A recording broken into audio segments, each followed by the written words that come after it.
Nečakal som až tak úplne, že Slováci majú až tak veľa peňazí. Tak ako sa k tomu stavia teda mesto, čo sa týka tohto budovania? Nefunguje to ako u nás. Vyhlási sa tender, 80% sa ukradne. Sorry, ale takto jednoducho ja vnímam a za 20 sa urobí. Ale tu je to tak, že zase nechcem povedať to propagovať, že sa tu kradne, ale určite sa niečo stráti, hej, že nebudeme naivní, ale ten podiel mi príde, že 20/80, že za tých 80 sa robí. Aký bol podľa teba rok 2025? Nebude to úplne až také, ako to všetci čakali. Musíš mať podľa mňa vždycky pripravený aj ten exit plán. Ako začala tá vojna, tomuto trhu to extrémne pomohlo, to nebudem hovoriť, že nie. Celkovo Batumi aj vďaka týmto akontáciám a tým splátkovým kalendárom je pre tých investorov dostupnejšie. Čo sa týka tých developerských interných bezúročných splátok, tak ako aj platíte, tak sa aj stavia. Niekedy je to horšie, niekedy lepšie. Letenka, koľko ťa stála? 30 eur sem? 58 vlastne obojsmerná. A pozriem si to na mieste a stretnem sa s tými ľuďmi na mieste. A práve preto vlastne robíme aj investičné programy v Batumi, takže ak by ste mali záujem sa s nami vybrať niekedy do Batumi, tak nám určite napíšte e-mail a my vám to spolu s Máriom toto pekné mesto ukážeme. Vítajte v Lestero podcaste a dneska sa pozrieme na témy, aký bol rok 2025 v Batumi a čo môžeme čakať od roku 2026. Je tu so mnou môj host Mário Kovačík. Vítaj, som rada, že si prijal toto pozvanie a poďme sa na to rovno spolu pustiť. Aký bol podľa teba rok 2025? 2025 z pohľadu, keď to nazvem tak zo širšieho spektra, tak bol veľmi zaujímavý. Hlavne teda v tej investičnej časti je vidieť, že do toho Batumi chodí čoraz viacej turistov. Bolo zaujímavé, silné leto. Ja osobne, možno je to tým, že už som tu nejaký čas, že som to až tak veľmi necítil, ale podľa tých štatistík, ktoré boli za tie, dajme tomu, že tie stredné kvartály, bolo vidieť, že je tam výrazný nárast. Aj z pohľadu kupujúcich, opäť sme prekonali vlastne starý rok, čo sa týka počtu nehnuteľností, takže určite úspešný rok a teším sa už na tento ďalší. Ale ak by som mal nejako bilancovať, čakáme ešte teraz na štatistiky toho posledného kvartálu, kedy by sa malo to nejako vyrovnať a spremierovať v rámci toho roku, aké boli konkrétne aj tie nárasty na tých nehnuteľnostiach, aj nejaké priemerné vyťažovanie. Ale osobne si myslím, že nebude to úplne až také, ako to všetci čakali. To poviem na rovinu. Keď to v minulom roku urobilo niekde medzi 10 až 15%, tak by som povedal, že tento rok sa to zopakuje a možno to bude o nejaké 1-2% viac. Hej. Že čo sa týka nárastov a návratnosti, zase závisí od typu projektu a lokality. Čo možno ty osobne považuješ za také najväčšie milníky toho roku 2025? Určite vstup EMAR alebo Eagle Hills na tento trh, kde bolo podpísané memorandum na rozvoj infraštruktúry Gruzínska, konkrétne v 2 mestách alebo na 2 miestach, ako je Tbilisi a teda Gonio, čo je vlastne, dá sa povedať, taká satelitná časť Batumi, kde bude preinvestovaných 6,5 miliardy dolárov. Pôvodne to malo byť iba 6 miliardy a bolo to nakoniec až 6,5 miliardy. Teraz sa to niečo zvýšilo. Že toto bol veľký zásadný milník. To určite súhlasím. Túto tému preberieme aj v priebehu tohto podcastu, takže určite nás počúvajte ďalej. Určite boli aj komunálne voľby, ktoré tu prebehli, že vlastne bolo vidieť, ako tá vládnúca strana si presadila do všetkých tých, v rámci tej komunálnej politiky, do tých najzaujímavejších postov, ktoré vlastne riadia jednak túto autonómnu republiku ako Adžáriu, ale všeobecne na celé Gruzínsko tých svojich ľudí, ktorí majú veľké skúsenosti, či už z hotelierstva, stavebníctva, a bývalých veľkých developerov, že to tiež určite pomôže v tom roku 2026. Rozvoj športu bol tiež by som nazval veľkým milníkom, pretože konečne začala gruzínska vláda ako taká podporovať šport a dáva možnosť realizovať športoviská v spôsobe nejakých verejných obstarávaní, do ktorého sme sa aj my zapojili vlastne minulý rok, kde teraz budeme realizovať jedno veľké športovisko v Tbilisi. Ďalší nejaký ešte taký väčší zaujímavý milník. Mňa ešte napadá vlastne presunutie Wizz Air leteckej spoločnosti do Bratislavy.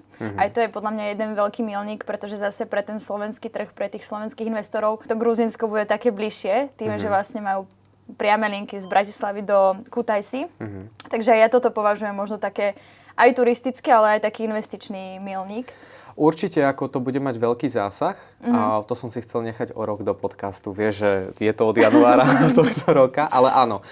Určite, keď to bolo zverejnené vlastne na konci toho minulého roka, alebo už niekde v novembri sa o tom rozprávalo, alebo sa to čakalo, tak ja sa teším, že to v tomto roku ako keby prinesie viacej návštevníkov. Nie len do Batumi, ale samozrejme určite ľudia budú najmä v tých letných mesiacoch navštevovať túto časť toho regiónu. Ale celkovo Gruzínsko pre Slovákov ako takých sa dostane ešte viacej do povedomia, lebo napríklad z Varšavy, z niekoľkých poľských miest máme lety každý deň, najmä teda v lete. Čechy to isté. A my tým, že už to budeme mať na Slovensku, tak myslím si, že to urobí ešte lepšiu osvetu.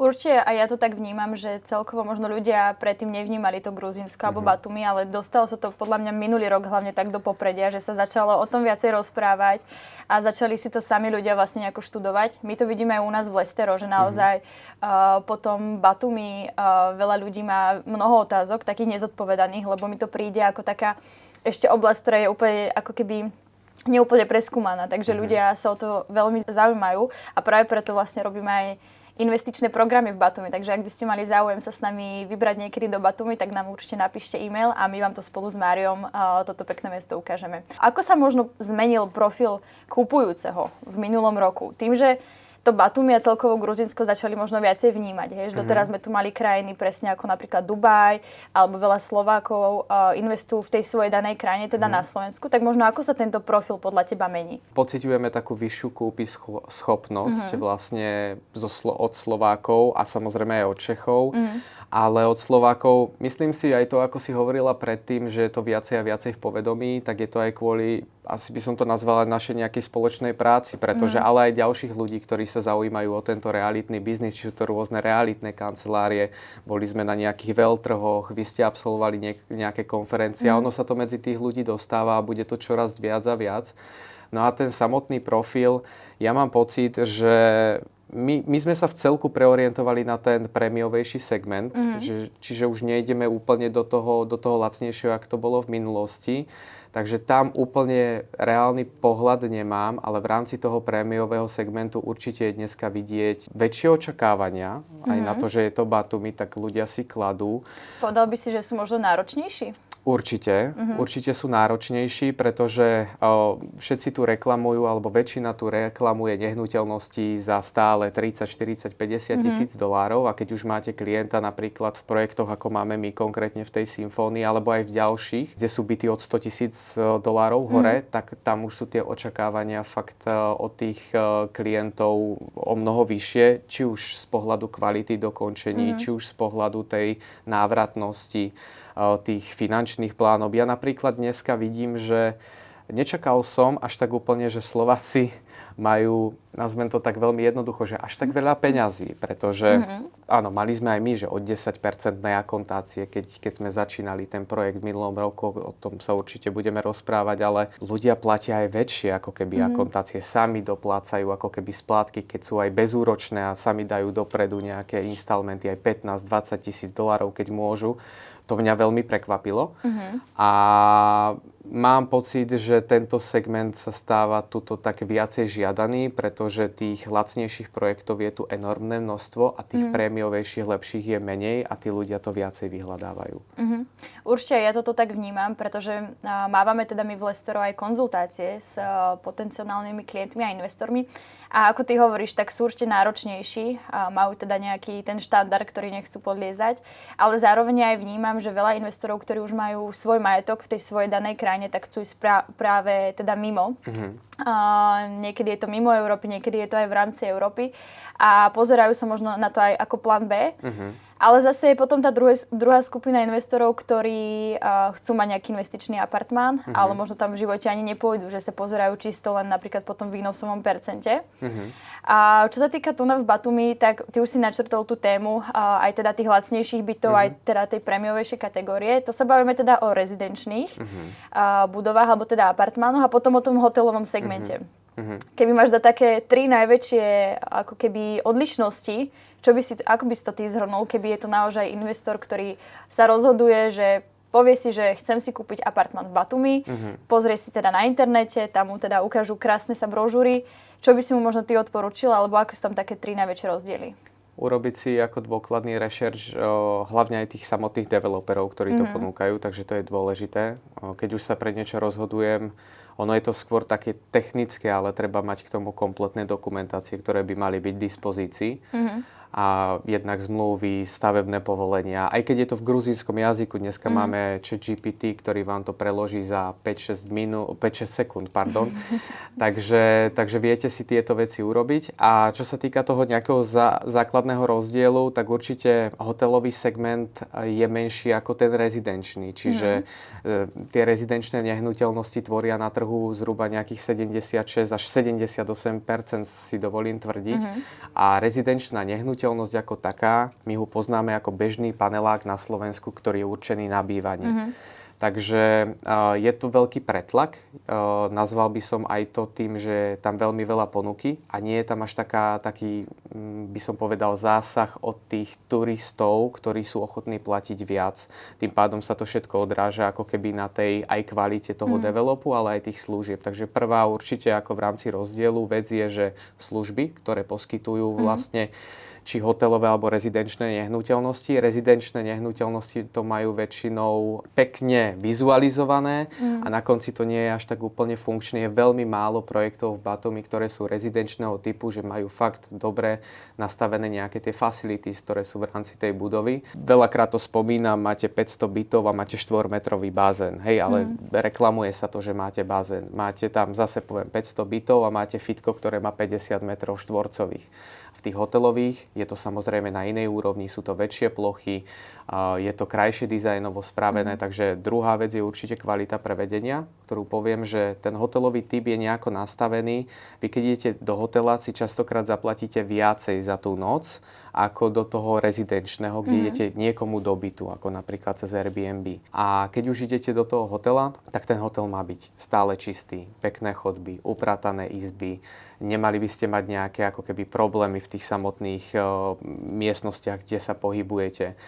Prídete do wellnessu, není tam extrémny až taký veľký pretlak ľudí, že je to aj nejako rozregulované a že to je všetko také, nemusí to byť aj nové, ale nech je to hlavne čisté, nech je to upratané, lebo toto je tiež taký zásadný point, ktorý sa deje v tých rezidenčných.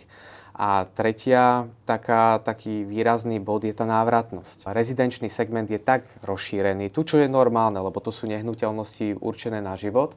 Vy pokiaľ tu máte kúpené tie malé byty, ktoré majú od 25 do 30-35 metrov. A taký istý byt, keď máte hotelový, ten rezidenčný vám ako keby nevytvorí tú návratnosť, pretože je tam extrémna konkurencia. A zase to poviem na príklade. Mám 500 bytov v jednej budove a každý si ten byt, dá sa povedať, že prenajíma sám. Alebo má jedného človeka, ktorý to dá na Booking a Airbnb a to je vlastne všetko. A tie hotely idú tým nájmom naproti. My napríklad Symfónii, ale to nemáme len my, ale má to aj viacero hotelov, Booking tvorí iba 10% obsadenosti tých hotelových, alebo max 15% obsadenosti toho hotelového segmentu. A oni práve majú zmluvy s tými cestovnými kanceláriami. Keď majú kasíno, tak tá hazardová turistika vlastne funguje. Je to naprieč viacerými krajinami, že je tam priamo vytipovaný nejaký ten konkrétny klient, tá cieľová skupina, za ktorou oni idú a tu dokážu pritiahnuť. Pri tom rezidenčnom, ten Booking a Airbnb vám to väčšinou ukáže, aj keď si dáte Batumi na Booking, tak vám ukáže 1500 bytov len z jednej budovy, ktoré sú v rozmedzi od 15 do $20 na noc. A potom tí ľudia sa boja, že tu sú také návratnosti. Ale zase taká nehnuteľnosť stojí od tých 30 do 50 a ak chcem mať fakt nejakú zaujímavú návratnosť, tak to sú tie drahšie nehnuteľnosti toho hotelového typu, kde keď sa dívame na ten short term, tak to dokáže vyrobiť zaujímavé percento, lebo je tam jednotný správca, je tam nejaká regulácia cenová aj naprieč konkurencie, hej, že nestane sa, že ty máš v našom hoteli izbu hneď vedľa mňa, ja mám cenu $120 a ty si dáš 80, len aby si prenajal. To sa nemôže stať v takomto segmente. V tomto segmente sa to stať nemôže. My keby sme aj videli klienta, že si to reklamuje nejako sám a povie, že tam ide on, tak mu vieme, dá sa povedať, nejakým spôsobom ho pokutovať alebo ho nejako na to upozorniť, pretože aj v tých správcovských zmluvách je, že jednoducho je hotelový správca, ktorý spravuje všetky byty. Takže nemali by ste vy na tom profitovať nejako mimo. A to veľa ľudí, ktorí už zainvestujú tieto peniaze takto, tak ani nad tým nerozmýšľa. Skôr je to ten iný segment. Zase, keď sa ešte k tomu vrátim, k tomu rezidenčnému, tak rezidenčné byty mám aj ja. A ja ich vlastním. Aj sú pre mňa zaujímavé, ale sú pre mňa zaujímavé iba veľké nehnuteľnosti. Prečo to tak je? Vo väčšinou sa teda hovorí, alebo teda aj v iných krajinách je to tak, že keď chcem teda investične, tak idem skôr do tých menších jednotiek a možno keď chcem napríklad ako v Dubaji flipovať, tak sú tam zaujímavé práve napríklad two bedroom a väčšie teda. Ako je to tu na možno s týmto? Keď niekto rozmýšľa napríklad aj nad tým flipovaním, alebo možno skôr nad tým dlhodobým prenájmom. Lebo keď sa bavíme o tom hotelovom segmente, to je ten krátkodobý prenájom, hej? Ale niekto, keď chce dlhodobý, tak ako by si možno tam zvolil ty nejakú takú investičnú taktiku? Pri tých dlhodobých nájmoch by som určite išiel do tých väčších apartmánov, ktoré majú od 80 a viacej metrov štvorcových, pretože tých je v Batumi veľmi málo. A keď sa pozriete dneska na nejaké tie realitné portály, že fakt pekne zariadený byt, ktorý má aspoň 2 oddelené spálne, nejakú obývačku, tak tu dokážete keď už aj nájdete, tak to sú sumy od 1800, 2,5, 3000 dolárov a to si môžete pozrieť na týchto portáloch, ktoré sú tu, že sú to ako mesačné prenajmy. Že je to drahšie ako u nás, pretože tých bytov je veľmi málo a ešte ide aj o to, ako vyzerajú tie byty, ale aj keď máte proste zle zariadený byt, ale má tú plochu, tak tam tá svoja cenovka je. Tie štúdia, ich je extrémne veľký počet. Keď to tak nazvem, že máme jedno poschodie, kde je 23 bytov, tak z toho 17 bytov sú tie jednotné, tie také štúdia, také tie obdĺžníčky v tých rezidenčných a potom sú také tie rohové väčšie byty. A také by som si napríklad ja vybral ako investičnú možnosť, kde, OK, nebudem to ja využívať, lebo budem tam mať toho dlhodobého nájomcu, ale viem ho zohnať, pretože tých bytov je málo. Aj tu ľudia prichádzajú ako jednotlivci, potom sú páry, potom sa im narodia deti. Väčšinou je taký postup a teraz to môžeme vidieť, že ako začala tá vojna na tej Ukrajine. Tomuto trhu to extrémne pomohlo, to nebudem hovoriť, že nie, to isté sa stalo vlastne v Izraeli, takže tí ľudia sem chodia vo veľkých počtoch. Takisto aj z Ruskej federácie, keď utekajú napríklad pred tými nábormi a tak ďalej. A oni ako sa tu usadia, sa tá komunita zväčšuje a oni ako ľudia sa rozširujú, jednoducho ich je viacej, oni potrebujú to väčšie bývanie. A tým pádom, tým, že ich je nedostatok a vysoký dopyt, tak to má nejakú svoju cenu.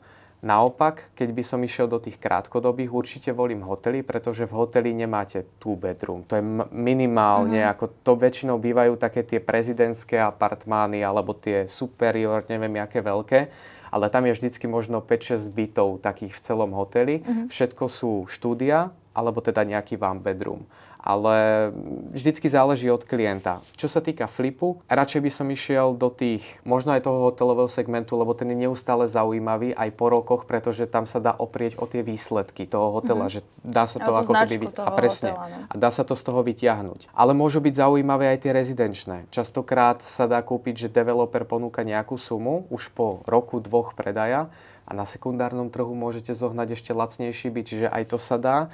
Dneska ten sekundárny trh ale žiaľ tvorí 25 000, 27 000 ponúk len na jednom. Zobral otázku, ja som sa presne chcela spýtať na tento sekundárny trh, že možno treba myslieť teda projekt alebo celkovo tá investícia ti musí dávať zmysel ako investorovi teraz, aj o pár rokov, ale musíš mať podľa mňa vždycky pripravený aj ten exit plán, hej? Že celkovo tá investícia musí mať nejaký ten akčný plán. Ako je to tu s tým sekundárnym trhom? Ten sekundárny trh je tu, by som povedal, dneska extrémne náročný. Aj tie prvé roky, jak ja som vlastne otáčal tie nehnuteľnosti, tak v tom roku 2025 to bolo výrazne menej. A je to kvôli tomu, že je tam dneska extrémne veľká ponuka. Dá sa zaujímavo kúpiť, podliesť cena a tak ďalej, ale tej ponuky len na jednom portáli ich máme cez 25-27 tisíc bytov, takže je to strašne rozšírené a je dneska veľmi zložité tam ako keby predávať. Ja si myslím, že teraz nastane taká tá doba, kedy sa to trošku zastabilizuje a zase sa ten sekundárny trh viacej rozbehne, lebo začína byť aj viacej a viacej klientov, ktorí chcú kupovať už hotové nehnuteľnosti. Takže nebudú čakať a chcú hneď, takže pre nich je ten sekundárny trh ideálny a dokážu si tam vyjednať možno aj lepšiu cenu. častokrát to tak býva, lebo sa pozriete na niektoré inzeráty, sú tam rok a ani ťuk. Hej. A ja niekoľko bytov, ktoré sme predávali, alebo ešte sa predávajú, tam stoja proste dlho, lebo tá ponuka je dneska veľmi široká a nájsť toho ideálneho klienta je dneska veľmi zložité. Ale to sa deje vo všetkých týchto investičných ako keby krajinách, ale to je len obdobie, ktoré treba prekonať a znova sa to nejakým spôsobom rozbehne. Lebo keď ten sekundárny trh bude trochu zase lacnejší, ako budú teraz tie štandardné, tie nové projekty, tak zase to pritiahne tú nižšiu budžetovú skupinu, ktorá siahne radšej po tom sekundárnom lacnejšom trhu ako po tých prémiovejších nových projektoch. Takže ja si myslím, že v tomto roku to môže urobiť nejakým spôsobom dobre tomu sekundárnemu trhu, keď sa rozbehnú všetky tie veľké projekty, viacej sa spropaguje Batumi, pritiahne to väčšiu pozornosť a pritiahne to viacero tých, nazvem to na tej nejakej čiare škálovateľnosti, že od tých nižších budžetových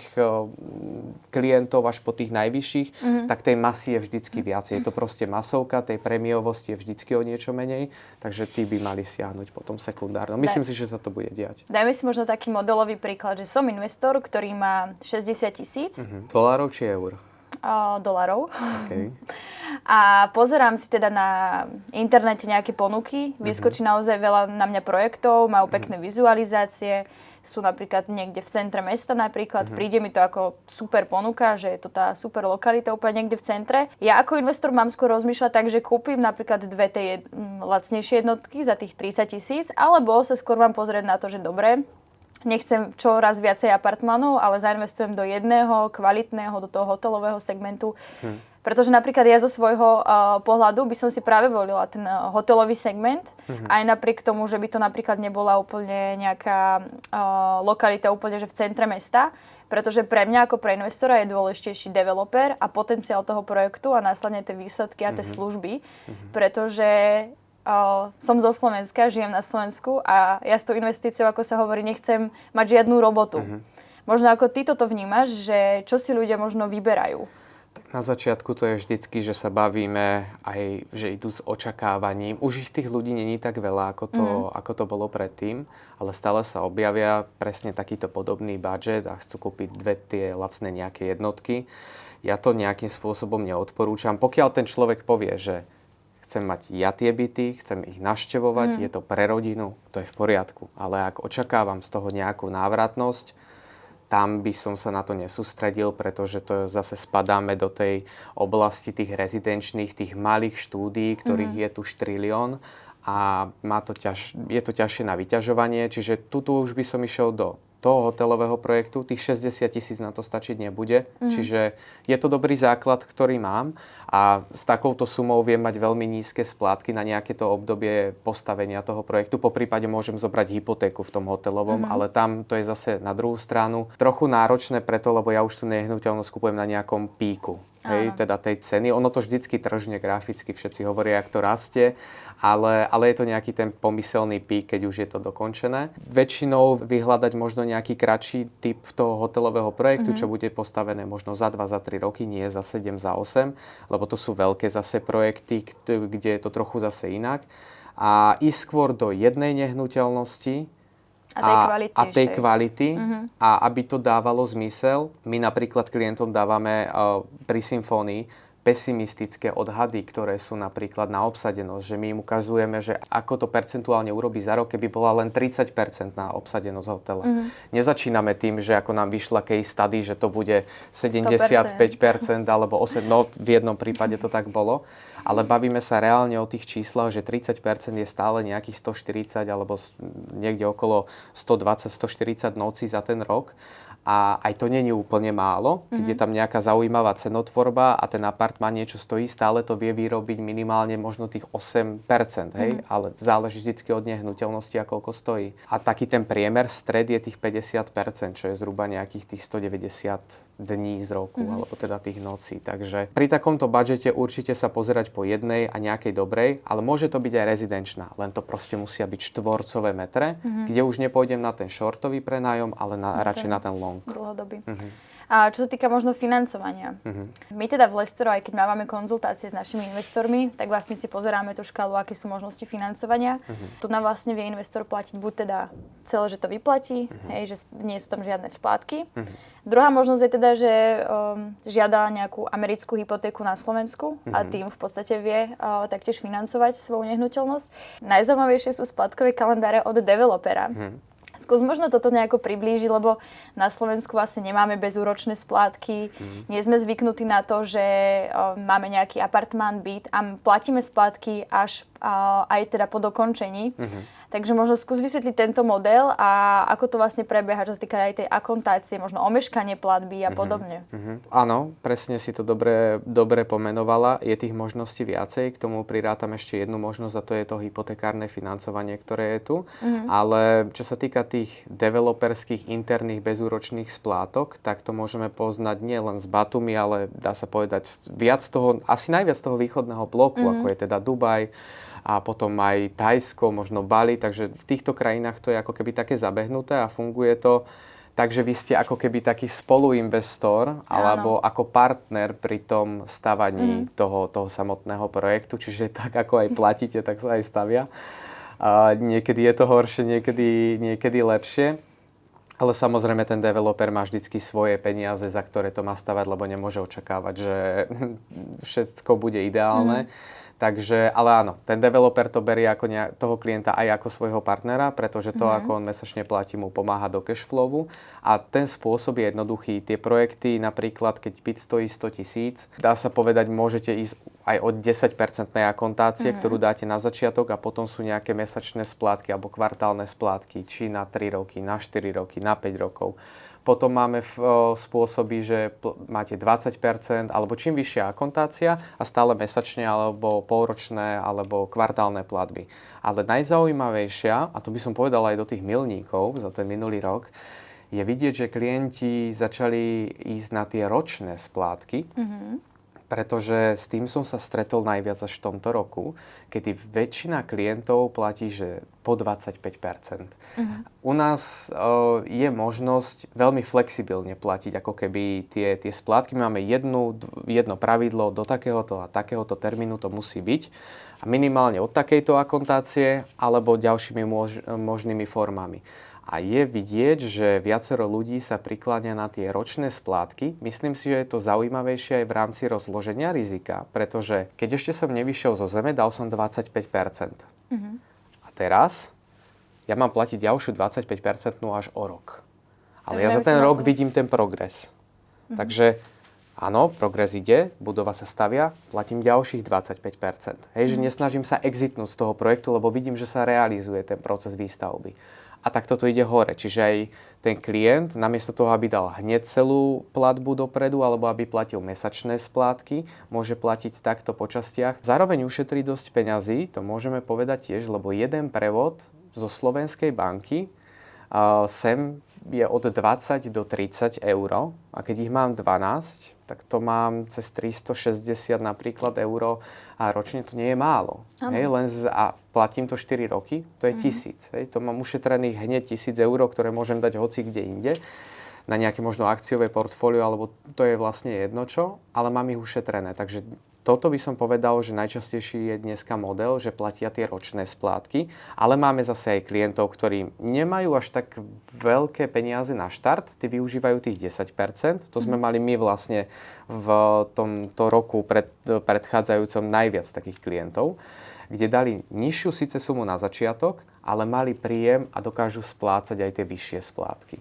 A tretia, alebo tá posledná varianta je to úverovanie, to hypotekárne, kde všetci čakáme tento rok na zmenu. Očakávame to teraz v tomto prvom kvartáli. Malo to prísť ešte teraz v januári, ale tým, že tu oni oslavujú pomaly prvý mesiac všetky 3-krát nový rok alebo 2-krát nový rok a Vianoce a tak ďalej, takže to trochu to trvá, ale má prísť veľký zlom v rámci hypotekárnych úverov, kedy sadzby pôjdu dole a budú sa predĺžovať splatnosti z 10 rokov na to 20-ročné, 25-ročné obdobie, čo bude veľmi pozitívne, pretože sa otvoria nožnice zase širšej škále ľudí.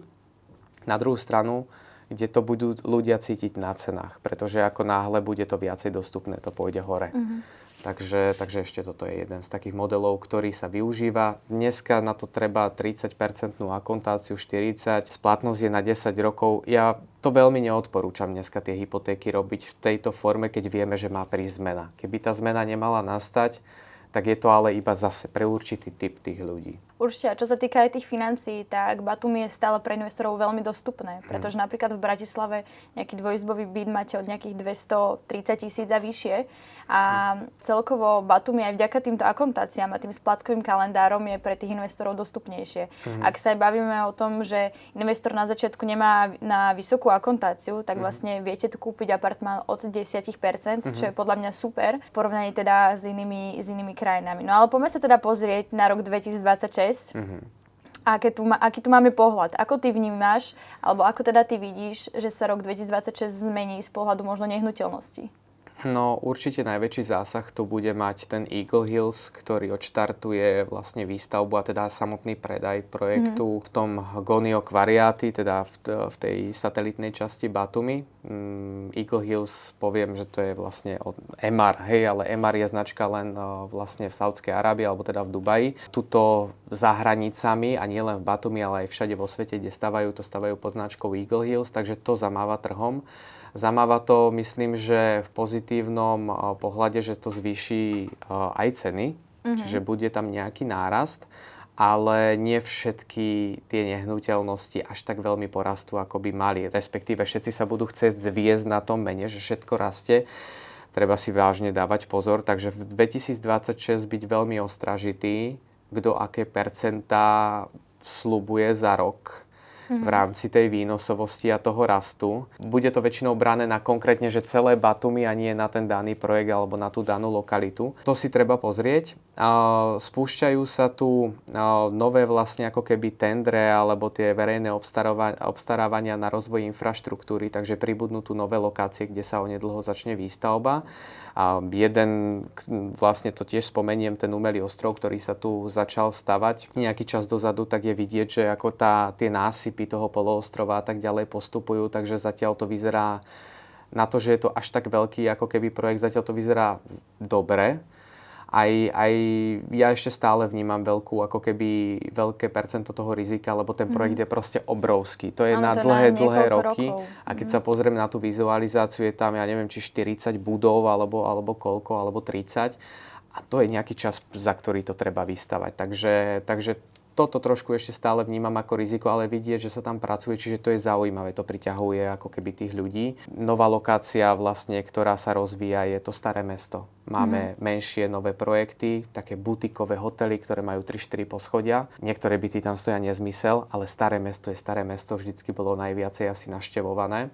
Takže tam to má veľký potenciál. Potom máme vlastne Silk, ktorý sa stavia v prístave. Dá sa povedať dneska, že je to asi top lokalita v rámci Batumi. Je to tiež projekt na dlhé etapy, je to možno na 10 rokov. Oni síce tvrdia, že to za 6 celé postavia, bodaj by mali pravdu, ale je to proste veľký projekt, takže to sa vie natiahnuť. A tá prvá budova by mala byť postavená už za 4 roky. Takže veľmi zaujímavá aj investícia tiež ako možnosť okolie toho prístavu a to Staré mesto. Takže tam bude cítiť ako keby najväčší nárast. Ja cítim aj tú botanickú záhradu. Určite v tom minulom roku, keď tí klienti sem prišli na to miesto, a to bolo jedno v akom ročnom období, tak áno, všetci chcú to mesto. Pozrú sa, akože ideme pozrieť tú betónovú džunglu. To Staré mesto je veľmi pekné, to sa im asi veľmi páči tak viac. Ale môžeš tiež potvrdiť to, keď sme boli napríklad na tých tureckých hraniciach, čo je to Gonio Quarriati, tak to ľudí chytilo tak viacej, hej, že OK, hen to sú všetko výškové budovy, je to pekné, historické mesto je tiež fajn, ale tá lokácia napríklad smerom na to Turecko, že kde mám horu, ktorá ako keby vchádza do mora, je tam čistá plášť, je tam zeleň, tak to vyhľadáva určitý počet klientov a je vidieť, že ľudia viacej reagujú pozitívnejšie z hľadiska tých investícií na tie zelenšie lokality ako na tie betónové. Plus druhá strana je tá botanická záhrada. Máme extrémnu výhodu, že je tam tak obmedzená výstavba, že vlastne tam sa nedá len tak niečo postaviť a že nikdy sa z toho nestane nejaká betónová džungla, čiže má to svoju exkluzivitu. Je cítiť aj, že tí naši klienti, ktorí tam prídu a keď si porovnajú cenu v meste, niekde, kde môžu mať v tej výškovke za 50-60 tisíc byt a u nás za 100 000 a majú na to, tak si vyberajú túto lokalitu, lebo máme k tomu ešte aj pridaný ten koncept, ktorý máme. Jednak tých služieb, jednak tej správy a tak ďalej, ale aj tá lokalita ich vie chytiť. Sama si videla tú lokalitu v niekoľkých ročných obdobiach a že proste to drevo, tá zeleň robí svoje. Ako sa k tomuto stavia celkovo mesto Batumi? Že je to vlastne nový príliv turistov, celkovo možno aj väčší dopyt. Tak čo sa týka infraštruktúry, ja mám pocit, že vždy, keď sem prídem, tak sa opravuje iná cesta alebo nejaká iná štvrť. Tak ako sa k tomu stavia teda mesto, čo sa týka tohto budovania? V rámci mesta je vidieť, že posledné roky, keď sa nám teraz vymenil, nazvem to primátor alebo ten premiér, ktorý je za túto autonómnu oblasť, nefunguje to ako u nás. Vyhlási sa tender, 80% sa ukradne, sorry, ale takto jednoducho ja vnímam a za 20 sa urobí. Ale tu je to tak, že zase nechcem povedať to propagovať, že sa tu kradne, ale určite sa niečo stráti, hej, že nebudeme naivní, ale ten podiel mi príde, že 20:80, že za tých 80 sa robí.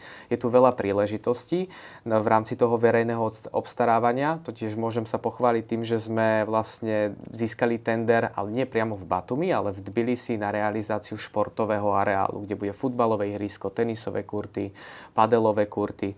To isté vlastne budujeme tu, kde máme tu futbalovú akadémiu. Včera si mohla vidieť, že tie naše detičky, ktoré tam trénujú. Takže mesto nám v tomto ako keby ide na ruku, ale není sú to tie tendre v zmysle, že len štát, že zaplatí a my bereme peniaze. My to najskôr musíme urobiť. Štát nám veľakrát dá, že pozemok na 25 rokov a my to musíme zaplatiť, alebo my máme pozemok, štát nám dá peniaze až po realizácii. Takže si strážia veľmi, aby neutekali peniaze.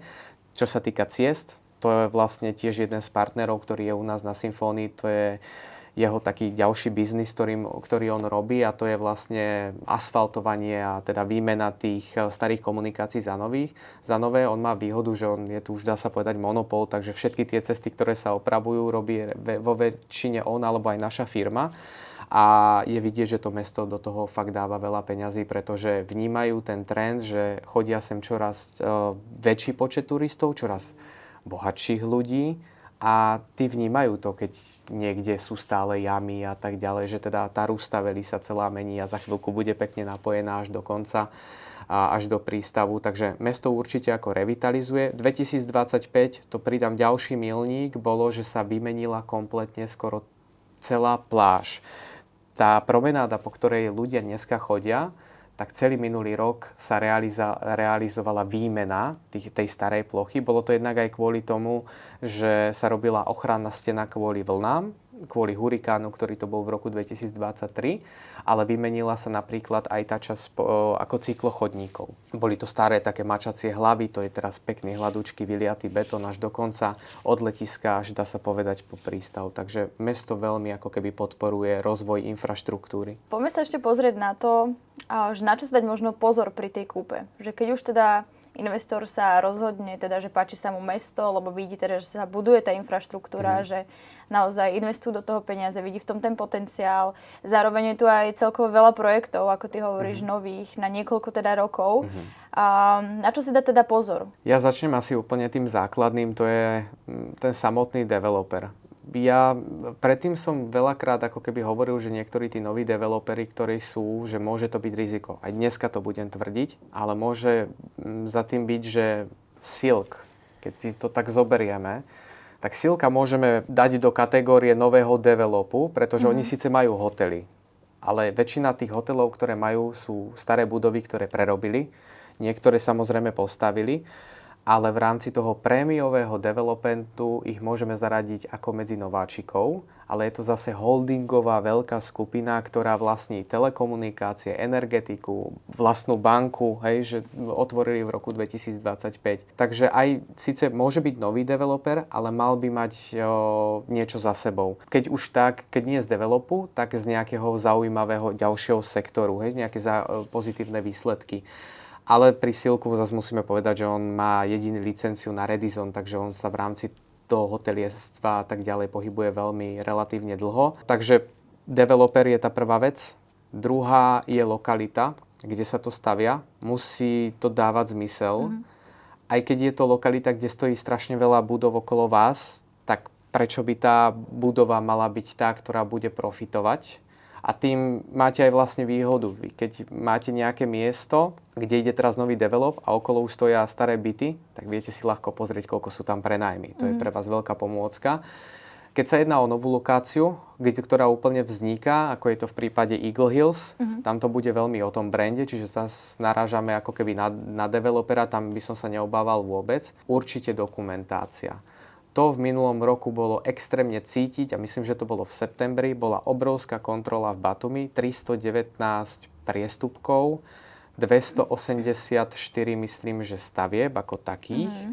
119 zásadných porušení v rámci stavebného konania. Niektorí developeri bez stavebného povolenia stavali, niektorí bez aktuálneho, niekde im nesedeli vlastne plány, že nesedel im vlastne plán výstavby. Samotné tie deky alebo tie základové dosky boli úplne mimo, ako mali byť podľa projektu, čo sa týka aj niekto, ja nechápem prečo, ale niekto tu môže šetriť aj na železe, niekto tu môže šetriť aj na betóne, že tá stavba nemusí byť až tak úplne podľa toho projektu stabilná, ako by teda mala.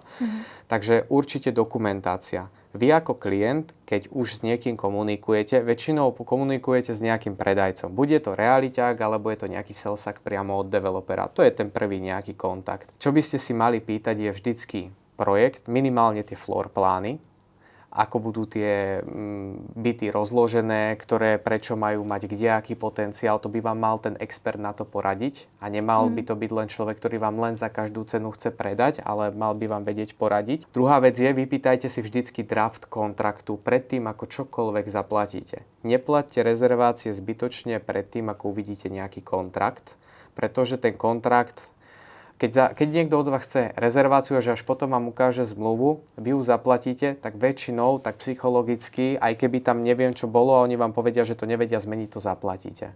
Lebo už tam máte tých prvých $1,500 S tým som sa tiež stretol minulý rok pri zo pár prípadoch, čo som teda počul. Takže určite drafty a samotné stavebné povolenie. To je dneska, by som povedal, alfa, omega, kľúčové. Keď vám niekto tvrdí, že to stavebné povolenie, že bude, OK, tak to zakomponujte do zmluvy a keď nebude, môžem odstúpiť od kontraktu a budú mi vrátené peniaze. Lebo keď vám niekto tvrdí, že bude, tak ho nemajú. A to, že či bude, môže byť aj rok, 2, 3 a nemusí byť vôbec. A potom nemôžete skolaudovať, nemôžete zapísať sa na kataster. To je ďalšia vec a v rámci katastra si overiť pozemok. Každý developer by vám mal dať dispozícii, keď už nemá to stavebné povolenie a povie vám, že za mesiac bude a dá vám to do zmluvy a vy s tým súhlasíte, mali by ste vidieť ako keby ten pozemok, kto je vlastník. Či náhodou sa nestane to, že ten pozemok vlastní štát, kde sa nejakým spôsobom stáva nejaký develop. Lebo to minulý rok tiež bola téma zásadná, pretože niektorí ľudia kúpili v budovách, o ktorých sa až neskôr dokonca zistilo, že na katastri zistili, že ten pozemok nie je toho developera, ale štátu. Pri nedodržaní určitých podmienok môže hroziť vyvlastnenie. Myslím si, že by to neurobili, pretože to by bol škandál, ktorý by poškodil ten realitný trh. Ale keby takých vecí sa stalo veľa, samozrejme k tomu ako keby pristúpia. Takže toto tak asi v skrátke. Určite veľa pozerať, najlepšie sú presne videá a tak ďalej. Overiť si veci z dvoch strán. Komunikujem s jedným, budem sa rozprávať aj s druhým. Aby som si vedel, ako nejakým spôsobom mať čo najviac informácií. Alebo najlepšie, radšej dneska letenka, koľko ťa stála? 30 € sem? 58 vlastne obojsmerná. Zaplatím piatok, sobota, nedeľa. Aj mám, že 60 € mám v letenkách, určite to neskôr bude drahšie. Bávame sa okolo 150 €. Zoženiem si aj keď nejaké lacné ubytovanie, len aby som sem prišiel a pozriem si to na mieste. A stretnem sa s tými ľuďmi na mieste. A vtedy pochopím aj trochu tú koncepciu toho projektu. Častokrát ľudia kúpia niečo na diaľku a idú sa tam reálne pozrieť. To som tiež zažil minulý rok. Aj na konci roka, kedy klient povedal, že nejaký rok a pol kúpil dozadu nejakú nehnuteľnosť, ktorá sa stavá, chvála Bohu, že sa stavia. Ale zistil, že predtým sa stáva niečo, čo tam nemalo byť a zrazu tam je a nevedel o tom. Hej, a potom odchádzal smutný kvôli tomu. Takže treba sa veľa pýtať, veľa pozerať. Fakt radšej sadnúť na to lietadlo, pozrieť si tú super krajinu, to super mesto, vychutnať si výborné gruzínske jedlo, ktoré máš rada. alebo my všetci a pozrieť si to na vlastné oči. To odporúčam. Online by mali nakupovať investori, ktorí sú skúsení a majú určite nejakú skúsenosť so zahraničným trhom. Takí by mohli investovať online. Tí, ktorí nemajú túto skúsenosť, sú to fakt malé mizivé peniaze z tej sumy nehnuteľnosti, aby ste investovali, aby ste sem prišli. Preto ak aj vy rozmýšľate nad investičným apartmánom v Batumi, tak dole v popisku tohto videa nájdete link na naše konzultácie, kde si viete rezervovať svoj termín a vieme vám poradiť, vieme vám povedať, na ktoré chyby si viete dať pozor a hlavne vám odporučiť overených developerov a projekty. Tak ak ste sa dostali až sem, tak sme na konci nášho podcastu a spolu s Máriou sme si teda prebrali nejaký výhľad na rok 2026. Aj sme teda zhodnotili, aký bol rok 2025. Určite nás sleduj na našich sociálnych sieťach, pridaj sa do nášho WhatsAppu Lestero, kde pridávame taktiež aj novinky, rôzne tipy a triky a hlavne chyby, na ktoré by ste si mali dať pozor. Mário, ja ti ďakujem, že si bol dneska našim hosťom a určite sa máte na čo tešiť, pretože pripravujeme ešte pre vás ďalší obsah. Ahojte.